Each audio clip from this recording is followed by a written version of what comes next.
Voltamos com o nosso programa Mulheres. E aí eu te pergunto, ano novo, vida nova? Para nós, mulheres, não. 2019 começou com inúmeros casos de violência contra as mulheres. O feminicídio é um crime absurdo que não para de crescer. Na maioria dos casos, os assassinos são ex-maridos, ex-companheiros ou companheiros ou homens do convívio da vítima. E para falar sobre o assunto, eu estou recebendo a nossa querida advogada, doutora Sandra Daniotti. Eita, feliz ano novo, não me controlei. O assunto era sério, mas... Muito obrigada. O assunto é sério, mas a alegria de te ver. Bom ano, Regina, parabéns. Muito obrigada. Sucesso total, Muito obrigada. Agora, essa alegria que a gente tem de se encontrar e tal, às vezes é substituída pela melancolia, quando duas mulheres se encontram para falarem sobre as vidas pessoais. Exato. Mesmo porque essa violência também pode acontecer entre as mulheres. A gente não pode se esquecer disso, que mulher, geralmente, elas acabam não apoiando outra mulher. E isso pode até gerar uma violência doméstica, né, entre parentes e amigas e ocasionar um feminicídio. Então, a gente precisa esclarecer isso. Nossa, bem observado. Não, Olha, não é verdade? Eu não tinha pensado desse. E aí, Regina, também é importante falar, por que feminicídio? Qual a diferença? A pessoa fala assim, mas feminicídio não é matar mulher? Não, é assim. Realmente ocasiona a morte de uma mulher, mas nós temos no sistema, no Código Penal, homicídio, que é matar alguém, que pode ser qualquer pessoa, pode ser uma mulher também, pode, mas o feminicídio ele está envolvido com essa questão de gênero, essa questão da discriminação, essa questão de querer matar a mulher, inclusive por ser mulher. É esse o motivo. E principalmente pela questão de ela estar em menosprezo, numa situação prejudicada, casada com uma pessoa que pratica violência doméstica, ou no trabalho, ou por outra pessoa, que pode ser qualquer outra pessoa que pratica esse ato. Agora, isso sempre aconteceu em todas as classes sociais? Sim, sempre. Por que agora a gente fala mais sobre isso? Porque Graças a mídia, a Deus, aliás, exatamente, a mídia deu essa abertura.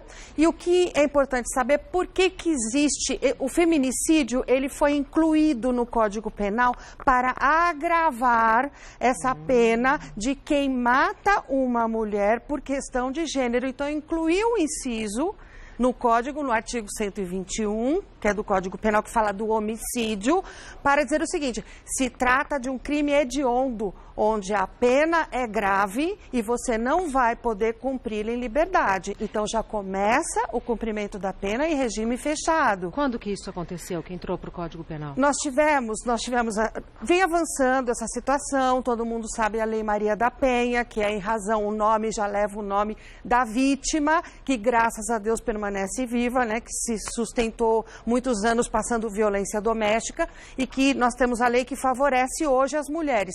Mas ainda assim, o Brasil continua num ranking, no 7º lugar. Quando você fala mais 7º lugar, não é o primeiro, não é o segundo, num conjunto de 84 países, em 7º lugar de feminicídio. Não é? Quer dizer, como o 7º país que mais mata mulheres. Isso em Colômbia, Rússia, nós estamos ali nesse meio. E aí o que acontece? Mesmo com a Lei Maria da Penha, então, a Organização dos Estados Americanos começou a notificar o Brasil. Olha, está errado isso, você está demais, vocês precisam tomar uma decisão com relação a isso. E com essas notificações, o Brasil foi obrigado a tomar certas atitudes. Então, vamos fazer o seguinte, vamos priorizar essa questão e vamos acrescentar no Código Penal algum agravante no sentido de impedir. E mesmo assim, Regina, você vê que a gente não aguenta mais todos os dias assistir essas situações no noticiário. Doutora, porque assim, são eu não posso nem falar de mais todos os dias. Não, e o feminicídio não basta matar, tem que desfigurar escalpelar, queimar, cortar as mãos, quer dizer, é um crime que envolve a questão de gênero, arrepia. Então a gente fala coisas bacanas, mas também tem que falar essas coisas. Por quê? Porque o chamamento hoje é o seguinte, o feminicídio é um resultado de uma violência que pode ser a violência doméstica. Então, eu sempre digo, olha, ameaçou, então para com essa história de que cão que late não morde. Para com essa história de que casal, marido e mulher, não se mete a colher, se mete sim. Então, se você sabe que existe alguém que está sofrendo violência e que está na iminência de sofrer um homicídio, né, um feminicídio, então você tem o dever de fazer a denúncia. Número 180. Disque 180, tá? Pode ligar anonimamente. Anonimamente. Porque as imagens que eu vi agora, esse final de semana, assim, do cara, parecia que ele estava lulando. Parecia que ele estava lutando. Socando a mulher. Porque infelizmente, gente, eu tenho que falar isso. Falar, mas é feminista. Mas é porque a gente vem de um patriarcado, a gente vem historicamente de uma situação em que o chefe da casa é o homem, quem manda é o homem, o homem é o poderoso. Não vem no meu escritório mulheres na data de hoje e diz assim, ele diz, eu sou poderoso, o dinheiro é meu, eu que mando, eu que faço. Aí aquela história, não é bem assim. Então hoje, além disso, denúncia e nós temos lei do seu lado.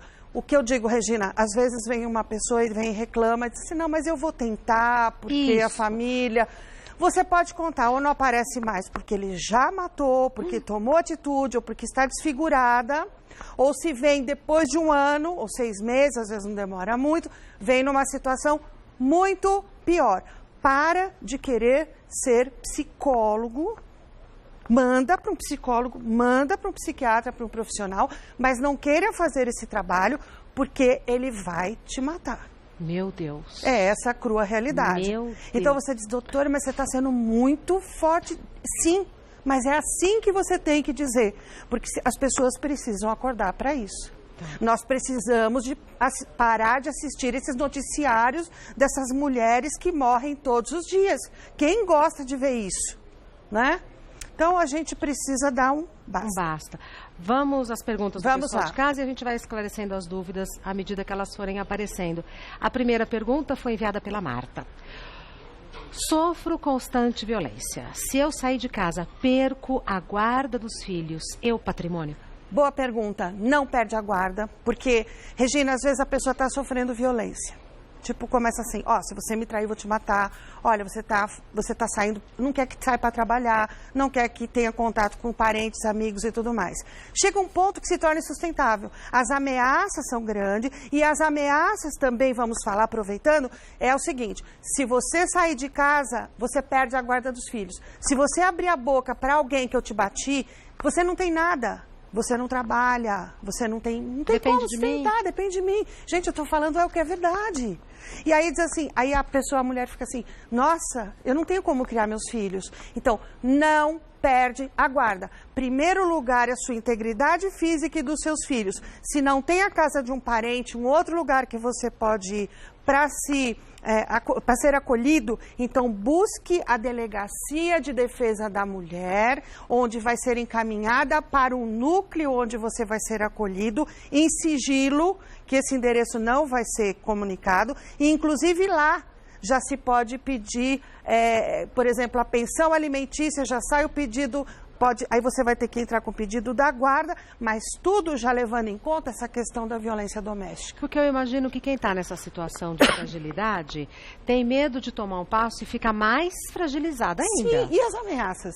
Isso. Então, assim, e se realmente ele cumpriu o que está prometendo há muitos anos? Né? Porque qualquer um teria medo. Claro. Então, não perde a guarda e o patrimônio e a casa que eu vou deixar para trás também não perde, porque o que é seu é direito adquirido. Vai ser discutido aonde? Na vara da família, na vara civil, tudo discutido corretamente. Mas não perde o direito. Primeiro, a sua integridade física, moral e psicológica. E dos seus filhos. Claro. Porque é um mal irreversível. Próxima pergunta enviada pela Stephanie. Quais são os atos que podem ser considerados violência física e moral e psicológica? E psicológica. Nós temos a violência física, que é desde... Olha, gente, essas brincadeirinhas assim, um tapinha não dói? Dói.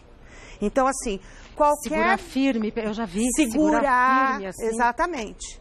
Existe aqueles casos de conter, né? Que a pessoa está desequilibrada, então vai conter uma coisa, né? Mas passou disso, então qualquer ato que agrida fisicamente, tapa na cara, puxão de cabelo, e geralmente o agressor bate onde não deixa marca visível.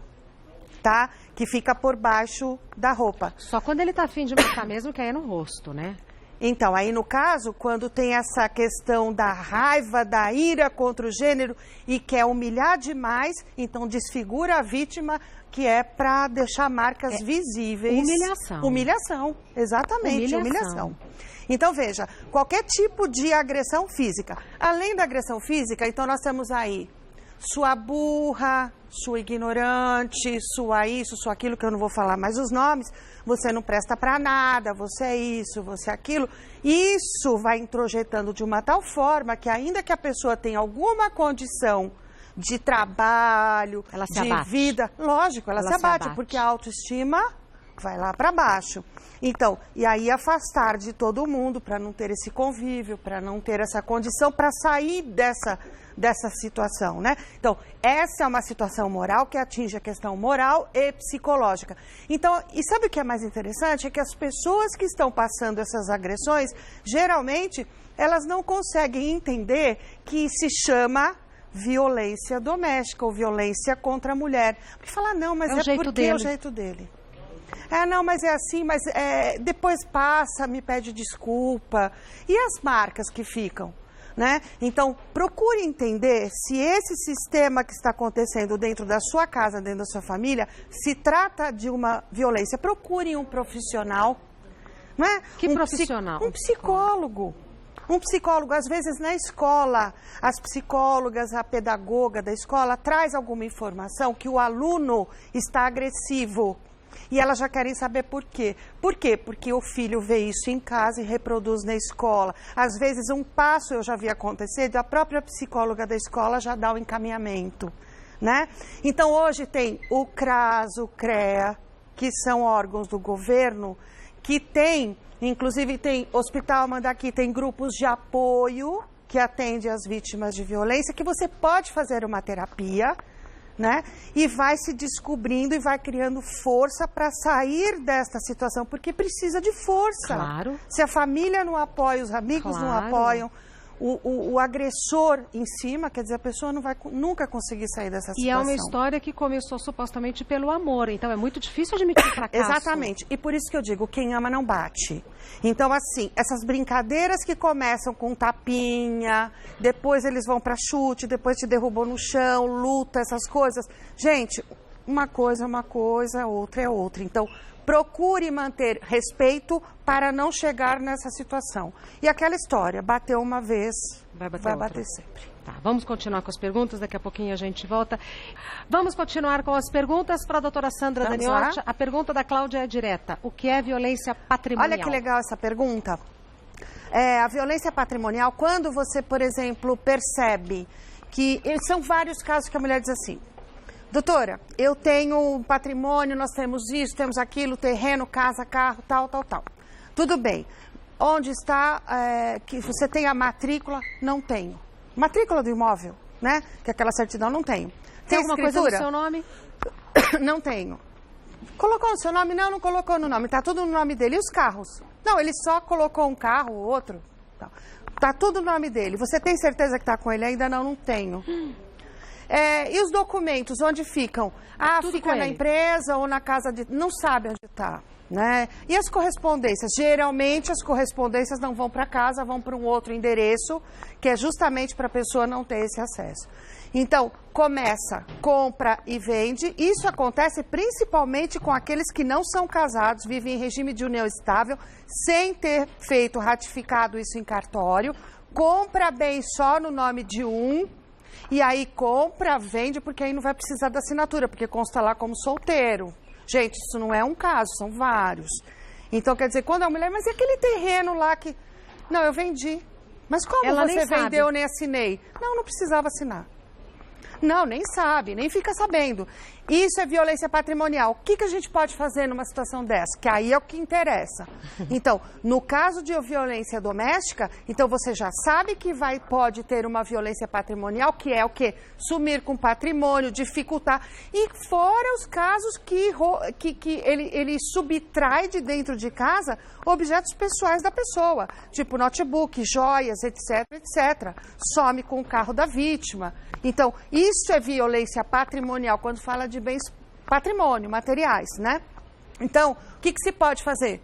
Já ingressa com a ação quando você já fizer outros pedidos, que pode envolver a reconhecimento de dissolução de união estável, já pede uma medida de urgência para se acautelar, para assegurar que aqueles bens, né, todos os possíveis que a pessoa conseguir determinar que tem, fora outros que você vai fazer pesquisa em cartórios, etc. e tal, mas aqueles que você já sabe principalmente, já pede para assegurar judicialmente que a pessoa não possa vender. A pessoa não possa dilapidar. Bloqueia os bens. Exatamente, você usa o termo. Bloqueia. Então, é uma medida de urgência que você pede o bloqueio. Ah, mas é tão simples assim de um dia para o outro? Não, não é tão simples assim. É tudo muito complicado, você tem que colocar, pelo menos ter o indício mínimo que existe aquele bem, aquele patrimônio, para fazer aquele bloqueio. Porque você tem que assegurar que a vítima, no final das contas, ela vai poder ter os 50% daquilo que é direito. Perfeito. Próxima pergunta, é enviada pela Bárbara. Tem um tio que me agride muito com palavras e chegando até a desferir socos. Ele pode ser considerado agressor na violência doméstica? Pode sim. Então a história sim, pode ser agressor, pode ser considerado, pode ser incluso na questão da Lei Maria da Penha e pode pedir... Pode mesmo? Pode, porque ele está incluso na questão da violência doméstica. Pode ser um tio, uma tia, pode ser um irmão. O pai, a mãe, poderia. Então, o que pode ser feito aí, Regina? Pedir o afastamento do agressor.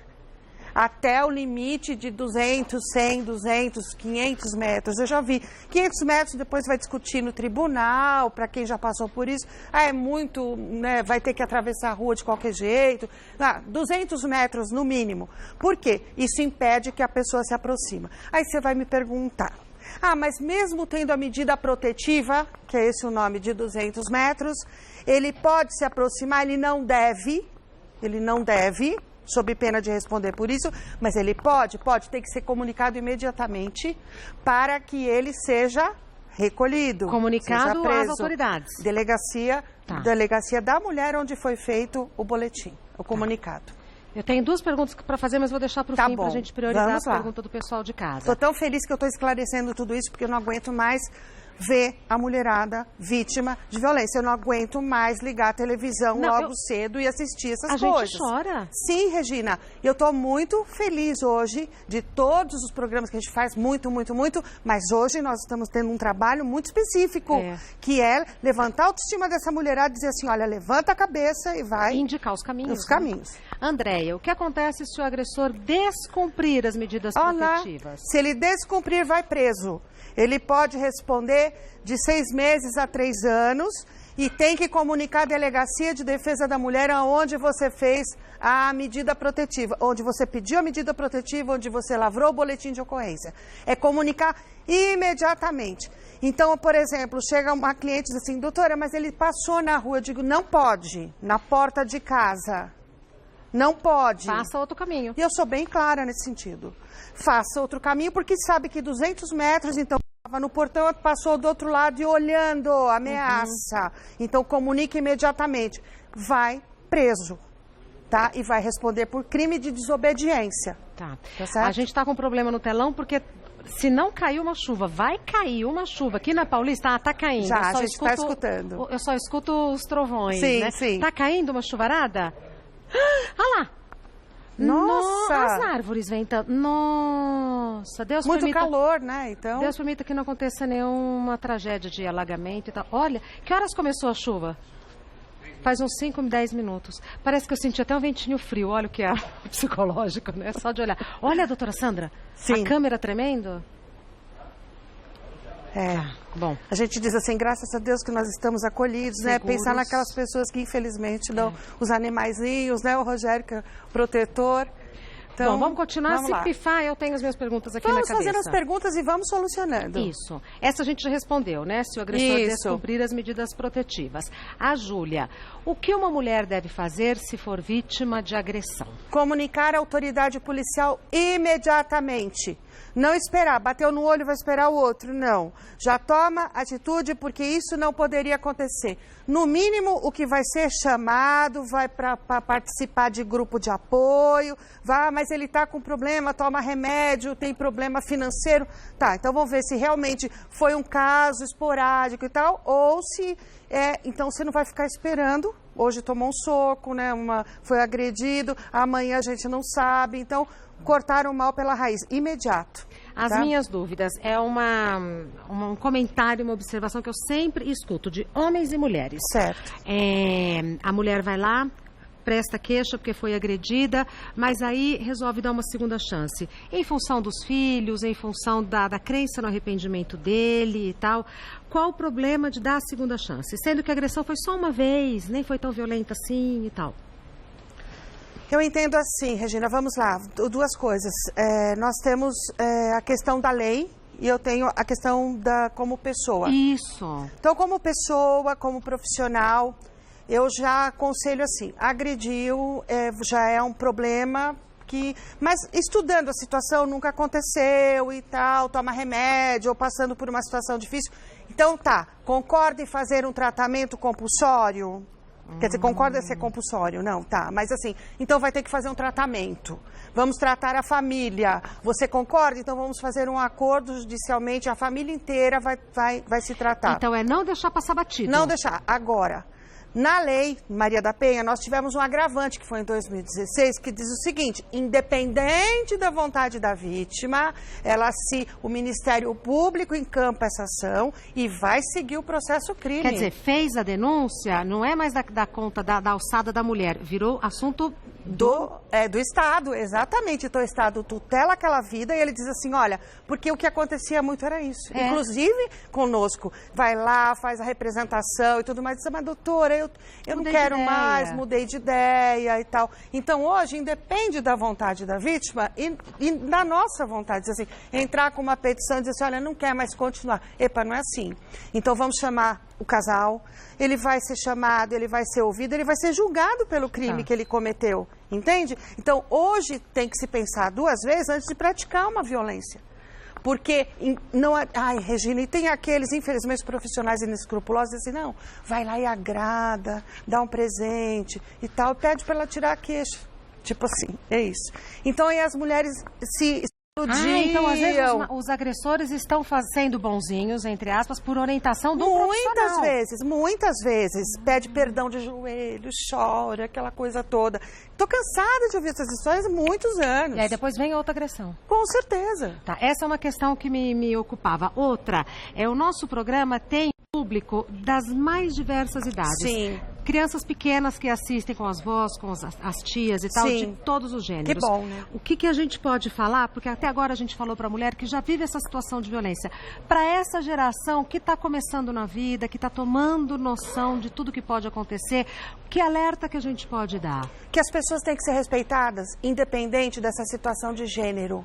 Homem, mulher, pessoa idosa, não idosa, familiar, não familiar, homossexual ou não, independente de opção sexual. O ser humano, ele tem que ser respeitado na sua amplitude, nas vontades, na sua vida, em todos os aspectos, no trabalho, na família, na rua, em qualquer lugar. Qual é o lugar do ser humano? Em qualquer lugar que ele quiser. Qual é o lugar da mulher? Em todos e quaisquer lugar que ela quiser. E tem que ser respeitado. Então, você falou uma coisa muito séria. A criança respeita o animal porque vê o pai respeitar. Ele não pratica o mal porque ele vê que o pai é assim. Ele respeita. Se você desrespeita o seu pai e sua mãe, como é que você quer que o seu filho te respeita? Se você grita com seu pai e sua mãe e você xinga, como que você quer que o seu filho te respeita? Então, gente, essa é a maior lição que a gente está tendo aqui hoje, é o seguinte, respeito em quaisquer situações, em qualquer lugar. Então, se você quer que seu filho seja um cidadão de bem, uma cidadã de bem, então comece a dar exemplo. Porque o exemplo fala mais do que 1000 palavras. É isso. Então, se eu estou no relacionamento, ou se eu estou vendo alguém no relacionamento em que há desrespeito, a luz amarela acende na hora. Na hora. Tá. Na hora. Você vai insistir porque se torna um relacionamento abusivo, Regina, que a pessoa perde o controle, é como um carro desenfreado. Porque aí em qualquer outra circunstância, a pessoa vai e aí, você sabe o que acontece com a vítima? Ela cria uma situação de vitimização, ela não consegue sair, ela não tem forças e ela introjeta toda aquela situação, afunda. E não vai ter forças e não vai ter coragem. Então eu sempre digo assim, palestras, todos os lugares que eu fiquei, me conhece, sabe? Eu levo uma colher de pau, eu digo, mete-se a colher sim. Você faz isso? Faço. Por quê? Porque você vê briga, você tem que ter coragem. Porque para viver, nós temos que ter coragem. É tudo que a vida quer da gente, né? Tudo é coragem. Então, mete a colher sim, porque senão vai ser mais uma vítima, uma criança, uma mulher, né? Que vai ser enterrada, que vai ser desfigurada, que vai ser... Não esperar não é o negócio. Tá? Bom, doutora Sandra Daniotti, advogada, e eu digo, Sandra, não é bem assim, Daniotti, que ela sempre mostra o outro lado. O e-mail da doutora Sandra é sdaniotti, Daniotti com 2 T's, sdaniotti, @uol.com.br. O telefone da doutora Sandra Daniotti é 11 3857 5778, 11 3857 5778. E como a doutora bem lembrou, a gente reforça 180 para você fazer qualquer tipo de denúncia anonimamente. 180. Obrigada pela oportunidade, viu? A Dalva vai fazer um bolo delícia. Fica aqui. Ai, vamos lá. Fica aqui com a gente. Com o maior então prazer. pronto. Daqui a pouco a gente se encontra na mesa. Tá bem.